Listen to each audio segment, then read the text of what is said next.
Thank you, and welcome, Chairman Liu. I would like to ask you to help me understand this chart. This chart is a chart that shows the economy. It begins in 2008 when President Obama was elected, and the deep red shows that the economy was hemorrhaging. We were losing 800,000 jobs a month. The blue tracks the job growth under President Obama, and the picture begins to improve. We see 5 straight years of job growth, 12 million private sector jobs over the past 60 months. And what factors do you think were most important in achieving this dramatic turnaround where we have grown 12 million private sector jobs in the past 60 months and a positive job growth for our country? Of course, it's never good enough until every American has a job, but it certainly is a vast improvement. To what do you attribute this dramatic turnaround to? Congresswoman Maloney, it's a little far, but I recognize that chart even from this distance. It's a chart I'm sure you've seen many times. Look, the economy was in free fall when the President took office. That's what the red at the left-hand side of the chart shows. I have to start by saying the grit and determination of the American people are the reason that we have the ability to bounce back. But it's also because our government responded quickly and aggressively to deal with the causes of the problem and to get the economy moving again. So you look around the world, where was the response to the financial crisis and the economic crisis most direct? It was the United States. We did financial reform to fix the problem.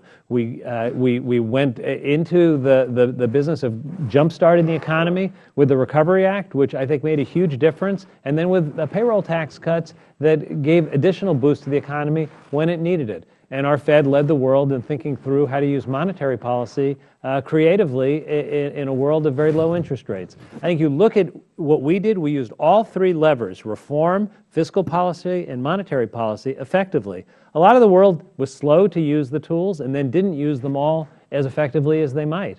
I think that one of the things that our experience should teach the world is that you need to use policy and you need to use it at the right time to get the best recovery.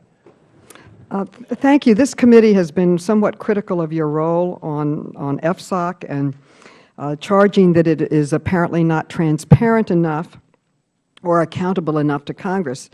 But it seems to me that FSOC has been very accountable to members of Congress and to stakeholders. And I'll give one example from my own experience. Last year, I sent you a letter suggesting 4 improvements to the process for designating companies as systemically important. And last month, the FSOC adopted all 4 of those reforms as part of a package of improvements to the designation process. So it seems to me from my experience that FSOC is willing to engage constructively with Congress, respond to our concerns, to our questions, and try to find common ground. In this case, you actually approved the suggestions that I put forward.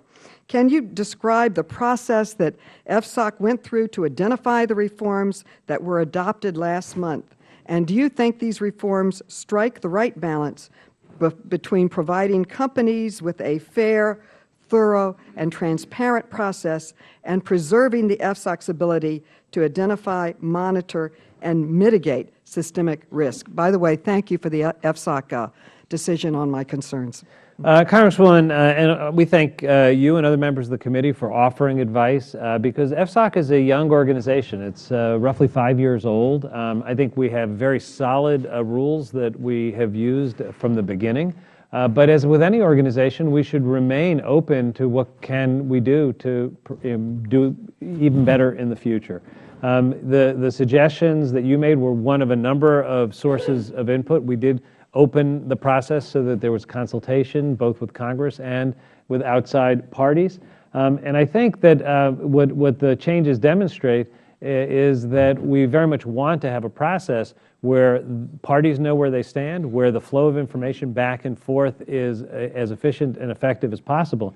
I would just note that before the rule change, there was a great deal of communication already back and forth with parties. It's not that we went from a world where there wasn't to a world where there is. But I think the rules changes are good clarification going forward.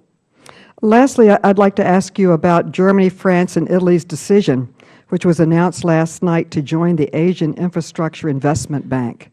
This follows Britain's decision. Mr. Chairman, if I might just take a minute to respond. A very brief moment. Congresswoman, the issue about the Asia Infrastructure Investment Bank is an important one. There are obviously vast needs in Asia and many parts of the world for infrastructure investment. Our concern has always been not is there going to be an investment institution, but will it adhere to the kinds of high standards that the international financial institutions have developed? Will it protect the rights of workers, the environment, deal with corruption issues appropriately? Our point all along has been that anyone joining needs to ask those questions at the outset. And I hope before the final commitments are made, anyone who lends their name to this organization will make sure that the governance is appropriate. Time, the gentlelady has expired. The chair now recognizes the gentleman from